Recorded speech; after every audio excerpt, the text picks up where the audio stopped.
بسم الله الرحمن الرحيم. الحمد لله رب العالمين، والعاقبة للمتقين ولا عدوان إلا على الظالمين، وأشهد أن لا إله إلا الله وحده لا شريك له،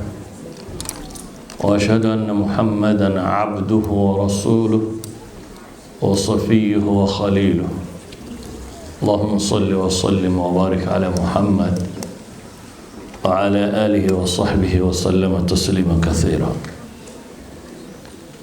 أيها الأحبة، أن درسigu wuxuu ku saabsiisan yahay kun naafica. qofka muslimka ah inuu noqdo qof waxtar ah. waxa uu qofku qabanaya waxay ku xidhnaan doontaa mas-uuliyadiisa iyo inta uu awoodo. nabiga calayhi salaatu wasalaam baa wuxuu tilmaamayaa almu'minu ya'laf wa yu'laf walaa khayra fi man laa ya'laf walaa yu'laf wa khayru nnaasi anfacuhum linnaas. xadiidkaasi sheekh al-Albani xasan ku tilmaamay. wuxuu nabigu leeyahay calayhi salaatu wasalaam, qofka mu'minka ahi waa mid lagu soo hirto, yacni dadku ay ku soo talagalaan, ama waa mid dadka soo duma, soo dhoweeya, isna la soo dhoweeyo. dadka badh baa haddaad aragta laga weecdaa sharkiisa, dadka badhna waa lagu soo hirtaa meeshu joogo. qofka mu'minka ah nebigu wuxuu ku tilmaamaya calayhi salaatu wasalaam inuu yahay qofkaasi lagu soo hirto. waxaanu sheegay qofka dadka sharkiisa iyo dhibtiisa dadku ay uga cararaan inaanu khayr lahayn. dabeetana nebigu wuxuu leeyahay calayhi salaatu wasalaam, wa khayru nnaasi anfacuhum linnaas. dadka waxa u khayr badan kow nafciga badan, kow waxtar badan. dadka waxa u khayr badan kow waxtar badan. nabiga calayhi salaatu wasalaam baa mar kale isagoo jooga waxaa la keenay, la sheegay nin dibqallooc qaniinay. markii dibqalloocu qaniinay ayaa nin yimo wuxuu yidhi ilaahay rasuulkiisii oo naga qoladayadu waxbaanu tufnaaye, dadkan dibqallooca wax lagu tufaanu naqaanaa ku akrinaaye, ma ku akhriyaa? bal soo bandhig buu yidhi, waxaanad akhridaan muxuu yahay? wixii buu sheegay. dabeetana wuxuu nabigu yidhi, ba'si kuma jiro tanaad sheegtay, man istataaca minkum an yanfaca akhaa falyafcal. ciddii awooda walaalkii inuu wax taro ha yeela buu nabigu leeyahay calayhi salaatu wasalaam, ha taro. xadiidka saddexaad aan tilmaamaynaa wuxuu yahay, nabiga calayhi salaatu wasalaam nin baa u yimi oo wuxuu ku yidhi, yaa rasuula allahi, ayu nnaasi axabu ila allah wa ayu alacmaali axabu ila allah. dadka yaa alla u jecel yahay, acmaashase maxaa ilaahay u jecel yahay? nabigu calayhi salaatu wasalaam, xadiidkanu xasan likayri uu sheekh al-Albani ku sheegayo, wuxuu nabigu yihi, axabu nnaasi ila allahi anfacuhum linnaas. dadka ilaahay wuxuu ugu jecel yahay kuwa dadka ugu waxtar badan. acmaashana waxa loogu jecel yahay buu nabigu tilmaamay calayhi salaatu wasalaam, sururun tadkhiluhu calaa muslim. qof muslima aad farxad geliso, ka farxisid. takshif canhu kurba, dhib haysato aad ka faydid. aw taqdi canhu daynan, ama dayn lagu leeyo aad ka bixisid. aw tatruda canhu juucan, ama gaajo aad ka quudisid. wala an amshiya maca akhin fii xaajatin axabu ilaya min an actakifa fi hada almasjidi shahra. wuxuu nabigu yihi calayhi salaatu wasalaam, inaan qof muslima si aan baahidiisa ula gudo raaco ayaan ka jecelahay masaajidkayga kan waa masjidu madiina inaan bil ku ictikaafo. waxaan ka doorbidayaa buu nabigu leeyahay calayhi salaatu wasalaam, qof muslima baahidiisa inaan gudo. waman kadama gaydahu walow shaa an yumdiyahu amdaah malaa allahu qalbahu yowma alqiyaamati ridaa. qofka cadhadiisa qarsada isagoo awoodi kara inuu guto guto kaana ilaahay qalbigiisa maalinta qiyaame raalli ahaanshiyu ka buuxiya qofka walaalkii raaca ee xaajadiisa ilaa intuu uga gudayo raaca isagana maalinta qiyaame ee aanay bini aadamku sugmi karaynin baa ilaahay subxaanahu wa tacaala gomadiisa suga saddexdan xadiis aan akhriyay alfaadooda aan idin sharxay waxay wadaagaan oo sheegayaan qofka muslimkii inuu qof waxtara noqdo waxay sheegayaan acmaasha alle u jecel yahay inay tahay dadka kuwa ilaahay ugu jecel yahay inuu yahay dadka ka ugu nafci badan nafcigaynu ka waramaynaa ama nafci adduunye ha noqdo ama nafci aakhira ha noqdo bini aadamka waxa ugu nafci badan ambiyada iyo rususha waayo ilaahay baa wuxuu soo dhibay waxay aadanaha ku badbaadin lahaayeen adduun iyo aakhiraba oo markastoo bini aadamku uu qalloocdo oo jidka saxda uu ka lumo waxaa la soo dirayay rasuul ama nebi kaasoo loogu talagalay dadka inuu saxo oo noloshooda adduunyo wixii ka qaldamay inuu u toosiyo noloshooda aakhira wixii ka qalloocdayna inuu u toosiyo idan nafciga qofka muslimka laga rabo inuu yeeshaa waa nafci adduunyo iyo nafci aakhiro wixii uu tari karaba nafci aakhira u weyn oo ilaahay markuu dhaartay wuxuu yidhi walcasri ina alinsaana lafii khusrin ila aladiina aamanuu wacamiluu الصaalixaat watawaasaw bilxaqi watawaasaw bisabr ilaahay intuu dhaartayba wuxuu ku dhaartay bini aadamku inuu khasaare ku sugan yihi waxaa ka soo reebay cidda aan khasaaraynini inay tahay dadka laga helo iimaan iyo camal saalixa iyo xaq oo ay isfaraan iyo wixii dhib xaqa ka soo gaadha faritaankiisa oo ay ku sabraan cidda caynkaa samaysaa waa cidda khasaaraha ka badbaaday idan dadka waxa u anfac badan leh khasaaraha la hubo ciddii bini aadamka ka badbaadisa khasaaraha la hubo waa khasaaraha ilaahay uu ku dhaartay walcasri ina alinsaana lafii khusr ilaahay baa ku dhaartay subxaanahu wa tacaala haddaba waxaan leenahay dadku haddii qof waliba shaqada inta ku beegan uu qabto noloshu waa wax fudud oo la habayn karo haddii dadka inta ugu badani inta iska fadhiistaan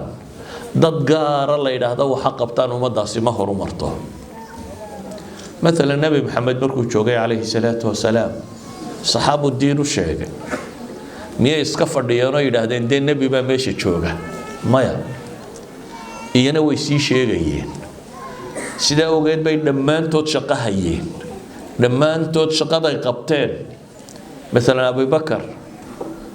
عشرة المباشرين رجي هو وين الركم إذا وحى كاني أبي بكر بس إسلامي ونبقى كاني عليه الصلاة والسلام نبقى نوصي هرمري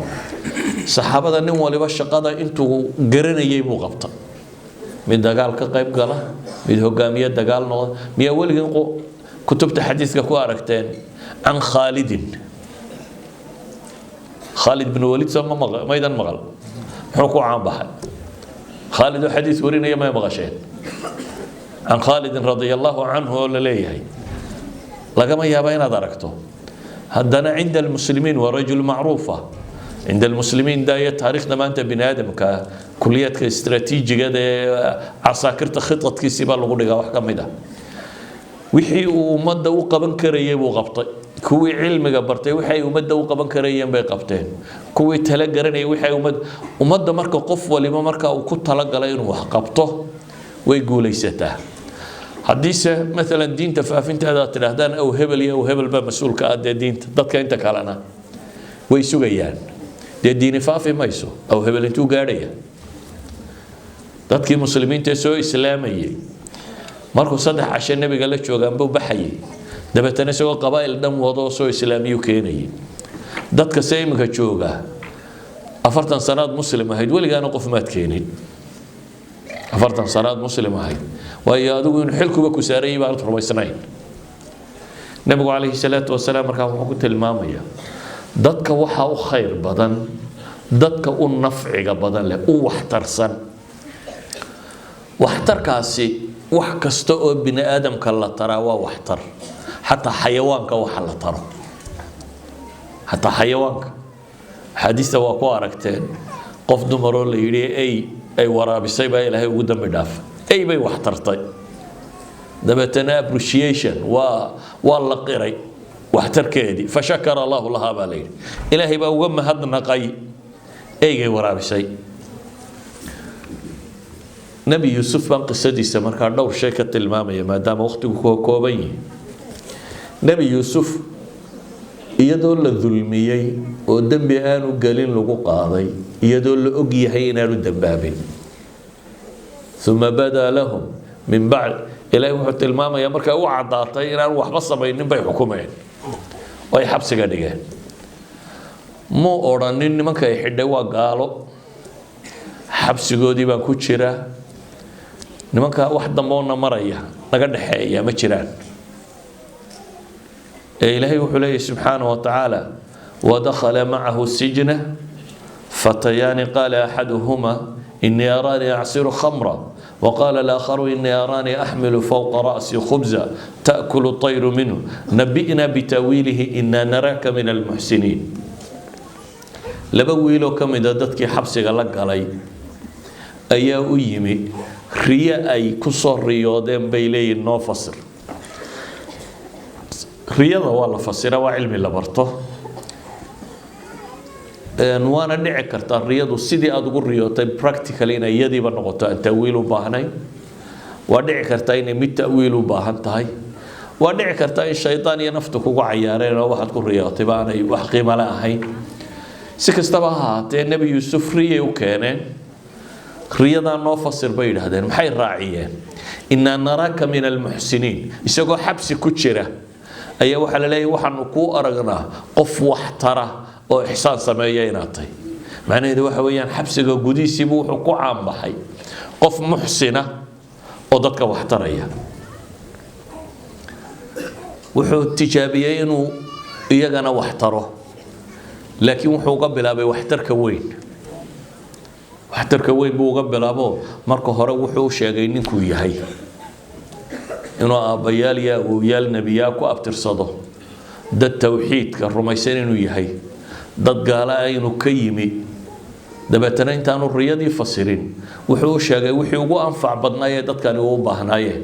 yaa saaxiibay sijni aarbaabun mutafarriquuna khayruna min illaahi alwaahid warma rabbiya tira badan baa faa'iido badan khayr leh mise ilaah kaliya in la caabudo maa tacbuduuna ilaa asmaa'an samaytumuuha antum wa aabaa'ukum wuxuu u sheegay markaasi gaalnimadu inay xun tahay ilaahay keligii inay rumeeyaan taasina inay tahay diinta quman kow waxtarkii markaa wuxuu uga bilaabay waxtar diineed oo aakhiradoodii adduunkooda badbaadinaya mar labaadna wixii ay ka dalbadeen buu u sharxay kii yidhi khamri baan walaaqayayna oo wuxuu ku yidhi waad bixi doontaa adigu khamrigaasaad walaaqi doontaa boqorkaad u shaqayn doontaa kii yidhi anigoo dusha kimisku sida khubus anigoo sida oo shimbira cunayaan ayaan ku riyoodayna wuxuu yidhi adiga waa lagu dilayaa dabeetana waa lagu salbinayaa saasaad ku dhimanaysaa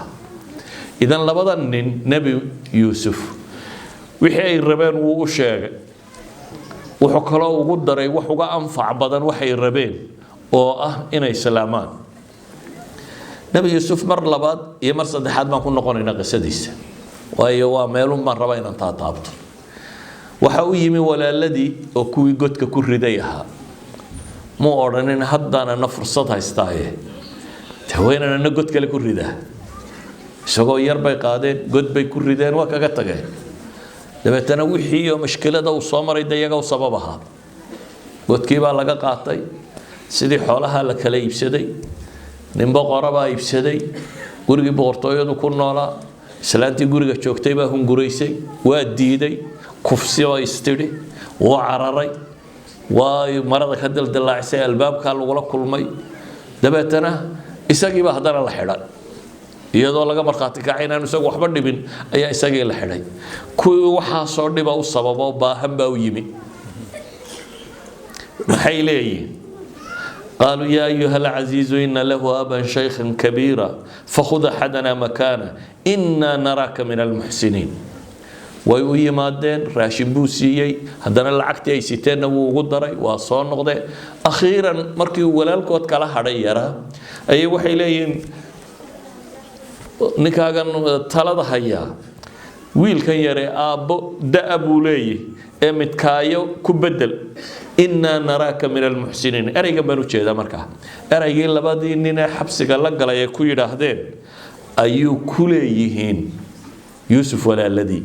waxay leeyihiin innaa naraaka waxaanu kuu aragnaa min almuxsiniin kuwa samafala inaad ka mid tahay dee waa ninkii ay godka ku rideen oo haddana weliba mar dambana waa ku been abuurteen oo markuu wiilka ka reebay waxay dhahdeen in yasriq faqad saraqa akhu lahu min qabl isagoo madaxweynaha boqor oo meesha taagan bay waxay leeyihiin in yasriq hadduu yarkani waxaday mid ka horreeyay walaalo alla ahaa baa jiro tuuga waa isagan hor taagan ayay leeyihiin mid hore tuuga baa jiray waxaasoo dhan umuu qabanin ee waxbuu tarayay saa ogeed baa walaaladii dhibta u geystay waxay leeyihiin innaa naraaka min almuxsiniin kuwa xabsiga la galay waxay leeyihiin innaa naraaka min almuxsiniin intaa waxa sii dheer nabi yuusuf isagoo xabsiga ku jira oo wax dambiyana aan gelin ayaa boqorkii riyooday boqorkii markuu riyooday ayuu yidhi riyada ha lay fasiro riyadii boqorka dadkii way fasiri garan waayeen adqaathu axlaam bay ku tilmaameen tan fasirkeeda garan mayna bay idhaahdeen kii uu yidhi berigii hore waad badbaadaysaa oo boqorka u shaqeeyaa xasuustay markii hore war boqorka arrinkayga u sheeg buu yidhi waxba uu sheegay waa iska ilaabay laakiin iminka markii riyo la soo qaaday buu xasuustay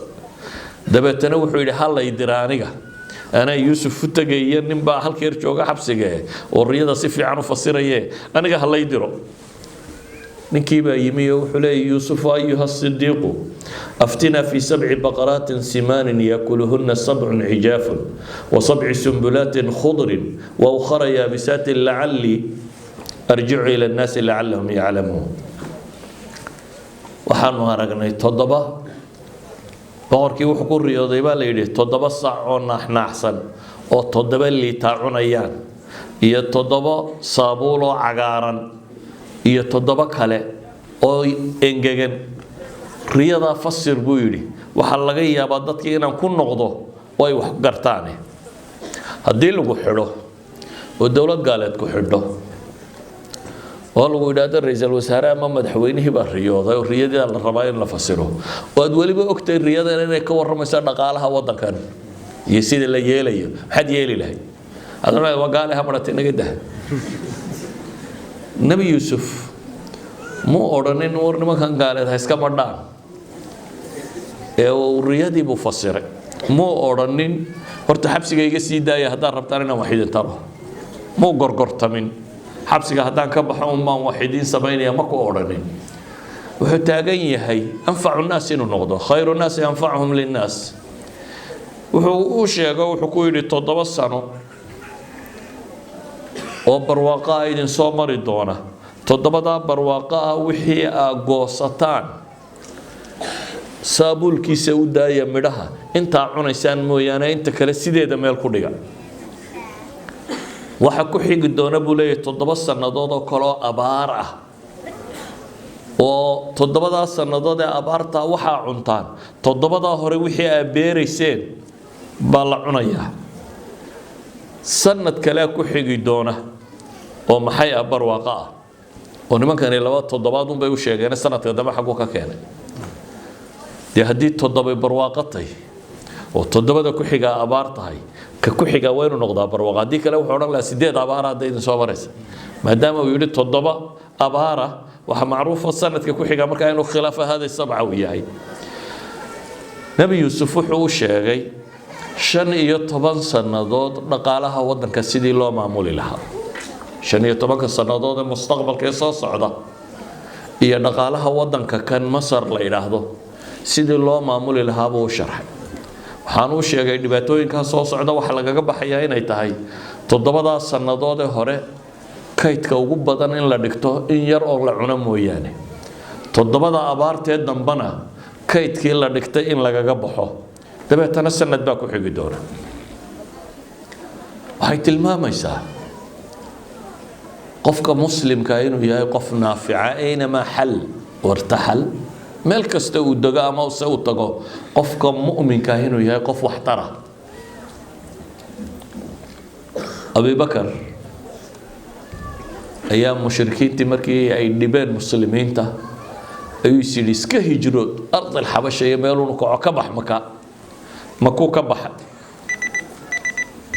barki lkhamaad meel la yidhaahdo markuu marayay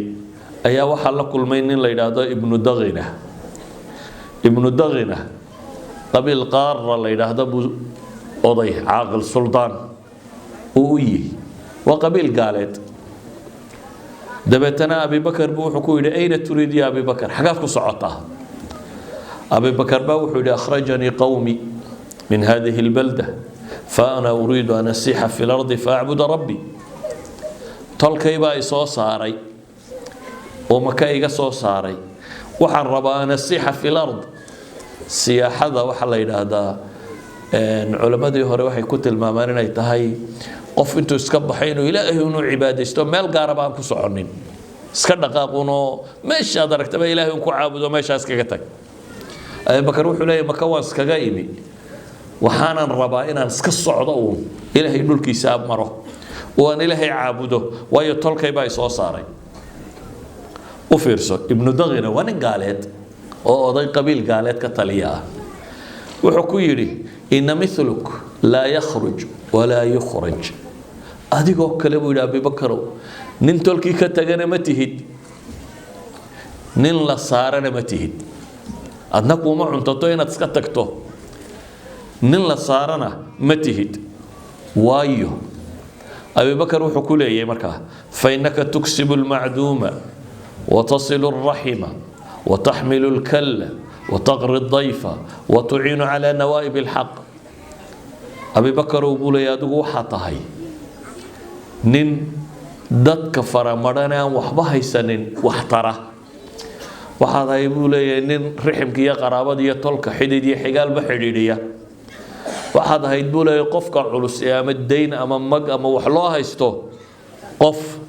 كرجع عليسك waxaad ahayd buu leeyahay martida qof soora waxaad ahayd qof ugu gargaara dadka nawaaib ilxaq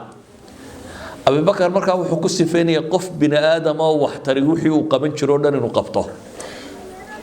waana nin mushrika ninkaasaa ku sheegaya yani abubakar wuxuu ahaa dadka ugu anfaca badan leh ee bulshada keeda baahan keeda liita keeda culus keeda musaafirka ku walba wax tara saawgeed buu leeyahay ninka qiimaha leh ee bini aadamka sida wuxuu taran in la saaro maaha aniga ayaa ii magan tahay buu yidhi abubakar wuu soo celiyey makuu keenay isagoo inamadiisiina wata quraysh buu isugu yeedhay wuxuu yidhi quraysh ay dhegaysta abubakar waa magantay ciddii abubakar taabataanay u taabatay carabtuna magantooda aad bay isugu ixtiraami jireen weliba markuu ninku yahay nin odayo reer ka taliya abubakar siibuu maka ku yimi inkastoo markuu waqti joogay gurigiisa hortiisu masaajid yar ka samaystay nin markuu tukado aad u ilmeeya buu ahaa dabeetana quraysh baa ka ishtakoto waxay yidhaahdeen intay ninkii u tageen abubakar dumarka iyo carruurta iyo dadka buu naga fitnaynaya halkaas buu maanta dhan ku ooyaya qur-aan akhrinaya dee dadku ninkan weyn ooyaya waa raacayaane gurigiisa ha gala bay yidhaahdeen hadduu doonayo inuu ku jiro magangelyadaada gurigiisa ha galo wuxuu doonaya ha ku sameeyo marka wuu u yimi wuxuu ku yidhi abubakar waa lagaa cabanayaa anigana waxaynu isku ogeyn inaad magantay tahay dee tolka inaad dhibtana kuwa gurigaaga iska gal abubakar wuxuu yidhi ama aan kuu soo celiyo magantaadii dabeetana wuxuu yidhi abubakar waradna magannimadaada iska qaado anugu mabda'iga waan wadanayaa adiguna free baa tahay maanta laga bilaabo xil kuma saara waxaan uga dan leeyahay xadiidku waa dheer yahay laakiin anigu meeshan u jeeda waa maxay nin mushrikaba abubakar wuxuu uga markhaati kacaya caynkan xataa nabiyullaahi maxamed calayhi salaatu wasalaam intaan mucjizaadkan badani ka muuqanin dadkii ugu horeeyay islaama maxay ku rumeeyeen مثلا dadkii ugu horeeyay islaama waxay odhan karaan Khadiija kamid ahayd markuu nabigu u yimi calayhi salaatu wasalaam zamiluni isagoo leh idada oo cabsanaya ayaa waxay tiri wallahi la yukhzika Allahu abada ilaahay baan ku dhaartay alle waliga ku hoojin maayo waayo qof wax tarad ahayd bay leedahay intan Abi Bakar lagu yiri ilaag bay ku tiri Khadiija waxay leedahay nabi Maxamed calayhi salaatu wasalaam oo le waan cabsanayaaba waxay ku leedahay ilaahay baan ku dhaartay rabbi ku hoojin maayo sababtu waxay tahay mid ka waxaysan wax siiya tii qofkii qaraaba xidhiidhiya qofkii culays haysta culayska ka roga qofkii marti soora yani bulshada qof wax ku tarabaad ahayd bay leedahay saadaradeed ma suurtagalaha in ilaahay subhanahu wa ta'ala uu ku hoojiyo taasi waxay sheegaysaa muslimiintii hore noocay ahaayeen anbiyadii nabiyullaahi Muhammad noocu ahaa Abi Bakar wuxuu ahaa maxaa dadku ku rumeeyeen maxay dadku u raaceen maxaa looga dambeeyay dad wax tarabay ahaayeen bulshada dhexdeeda dad wax tar ku ah wax tarku mid aakhiraha noqdo qofka naarta ka badbaadso waa wax tarka ugu weyn nabiga calayhi salaatu wasalaam dadkii u shaqeeyay waxa kamid ah wiil yar oo yahuudiya wuxuu kamid ahaa shaqaalii nabiga calayhi salaatu wasalaam dabeetana wuu xanuunsaday waxa loo soo sheegay nabiga wiilkii inuu buko oo guriga aabihii jiifo dabeetana nabiga calayhi salaatu wasalaam uu soo baxay wiilkii buu soo booqday dabeetana wiilkii buu la hadlay intuu madaxiisa fadhiistay wuxuu ku yiri wariya wiilow aslim warska islaam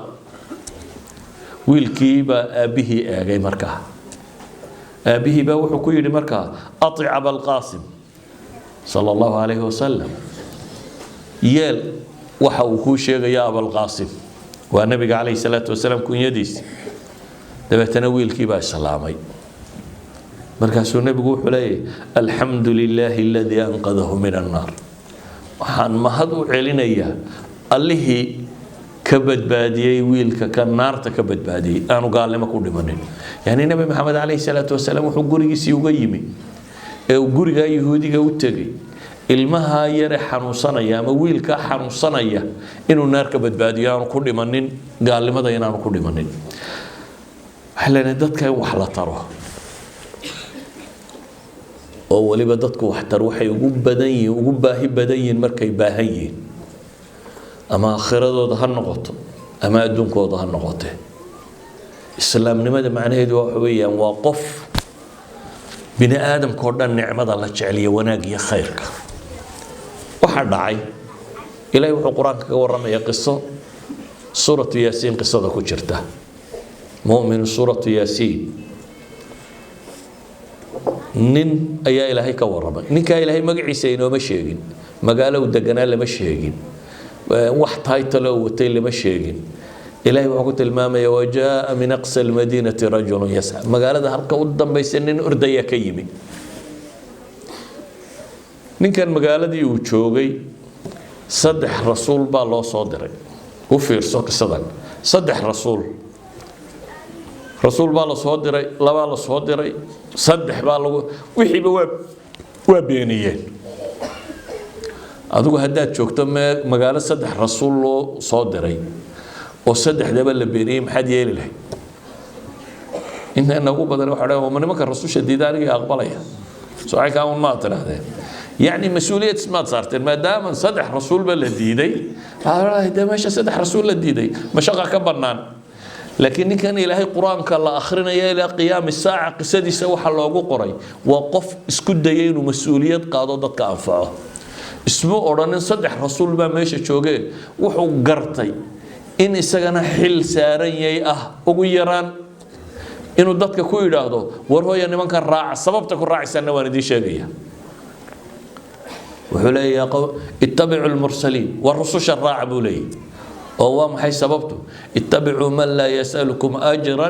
وهم مهتدون لا بس سببات بو الراع بولي نمكن روح بيدك مرة بعد مرة هوري بني آدم كهدي يقول هدو يصير هذا نكن يدقالو كوجود دونيا يا كرسي كوجود دونيا يا وحبو أديك كاد دونيا هذا صير هذا وحلقة يا بينات هراو الراعين وصلنا كان دنتي سوطة مركا وحلي والرسل شو مركا هراو بيدك مرة ربطه وامر marka labaadna muxuu ku tilmaamay وهم مهتدون وهنسين الراعة قصة ما شرحيه لكن وحنا غدا لا انت الضنبه ninkii dadkii wuxuu leeyahay rususha raaca oo tawxiidkiisa buu qartay wuxuu leeyahay anigu nimankaasi xaq bay sheegayaan waan raacay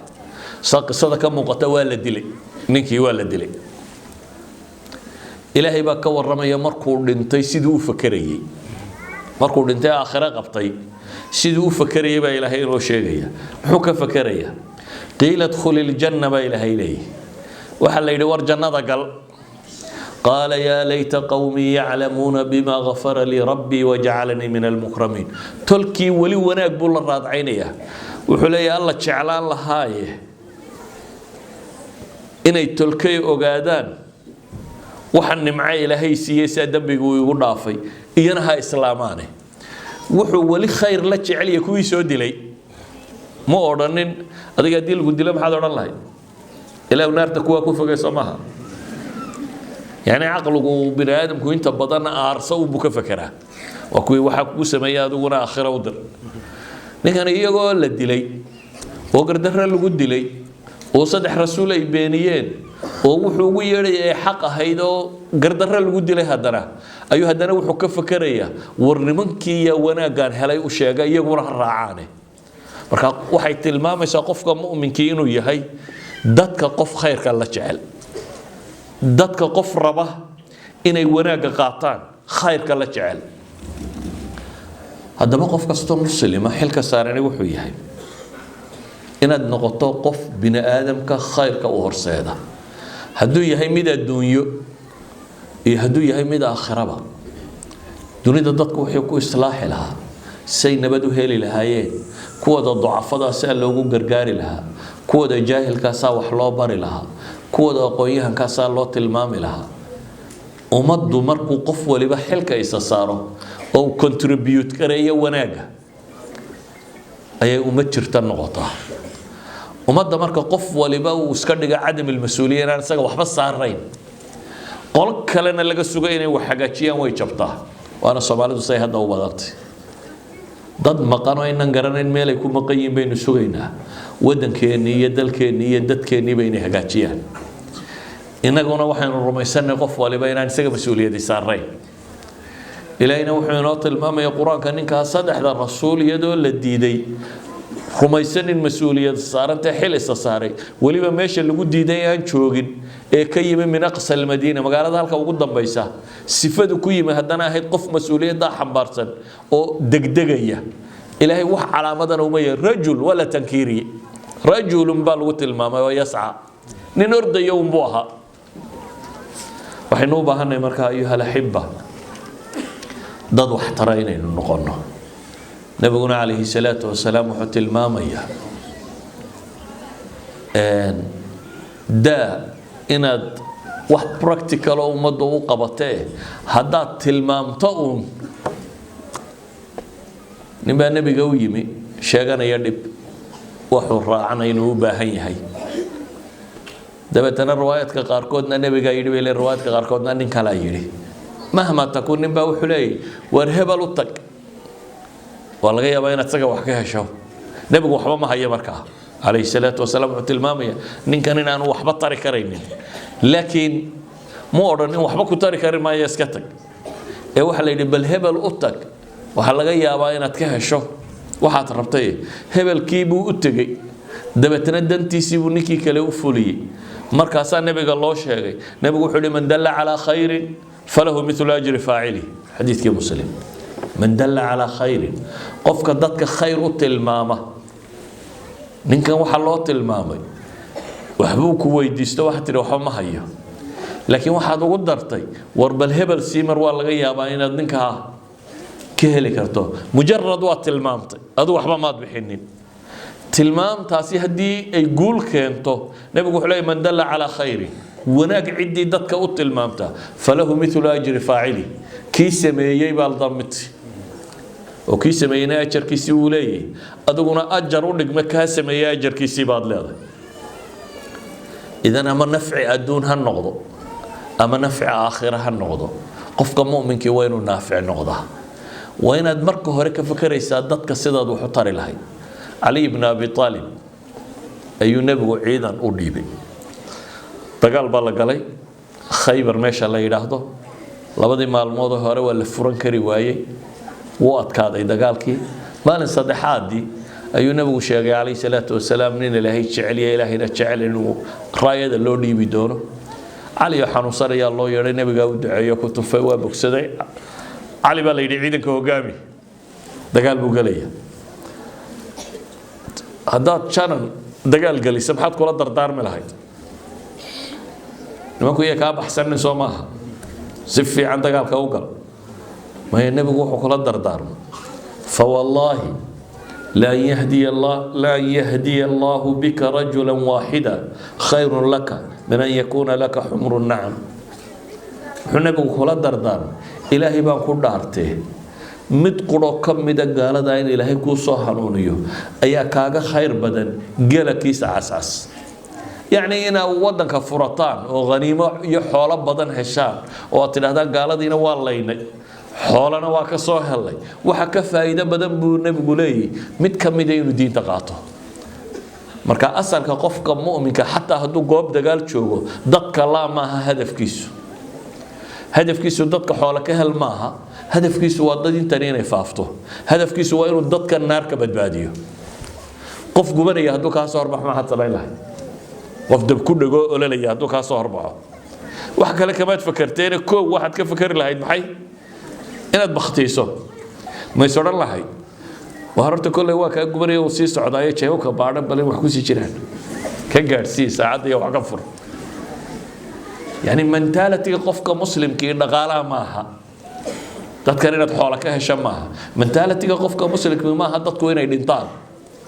mentaalitiga qofka muslimkii wax weeyaan dadku inay diinta gaadho inay dadku badbaadaan adduunkoodana badbaadaan aakhiradoodan badbaadaan sida awgeed buu nabigu wuxuu leeyahay qof qoro ku hanuuna kaaga khayr badan inaad gaal cascas hesho waalana markaa nabigu calayhi salaatu wasalaam mar hadduu ku tilmaamay axabu nnaasi ila allahi anfacuhum linnaas ama khayru nnaasi anfacuhum linnaas dadka waxa alle ugu jecelaya ka dadka ugu waxtar badan ama uu tilmaamay dadka waxa ugu khayr badan ka dadka maxay ugu nafciga badan leh ama nabigu calayhi salaatu wasalaam waxa uu tilmaamaya maalan إن الله وملائكته وأهل السماوات والأرض حتى النمل في جحرها وحتى الحوت ليصلون على معلم الناس الخير إلهي سبحانه وتعالى يا ملائكتيس يا السماء واحد دقن يا دولك واحد دقن حتى قرآن شد قدك كتشرته أما كلونك بد كتشره وحي كصلينا إياه يعني إلهينا أن حريستي سوسينا إياه مخلوقات كنا إلهي بي وحي ويدين يا محي إلهي ندم بقوة دافعونا حريسته على معلم الناس الخير قفك ضدك خير كبره أيها الأحبة صلاة دي بلادي ما يبان في الأيام سو كوبينا وحي نكو كوبينا نولش وينت contribution كو يالتا نولش وينت قف واحترى النقطة nolosha maaha inaad qof dheeraada noqoto oo wuxuu cuno iyo wuxuu xoogsado tiisa ka fakaraya inaad noqoto maaha qofka muslimka dhaqanka lagu yaqaan marka waa maxay waa qof waxtara oo waxtarkiisu sida ambiyada ilaahay uu ka waramayo ilaa iyo gaalada ay gaadhayaan inaga muslimkii baa baynu anficilaa maxaynu gaal anfacnaa muslim oo dhanka kaalaya intii kula dhulka ahayd ama kula dadka ahayd ama kula jaarka ahayd ama kula deganayd ayana fiicinu gaadhaynin ilaahay waxaan ka baraya subxaanahu wa tacaala inuu diinteena ina fahamsiiyo inaga yeelo kuwii qumanaada dadkana qumanaanta ugu yeedha kuwa waxtara sida nebigu sheegaya calayhi salaatu wasalaam in rabbi inaga yeelo wasala allahuma calaa muxamadin wacala aalihi wasaxbihi wasalam walxamdu lilaahi rabbi alcaalamiin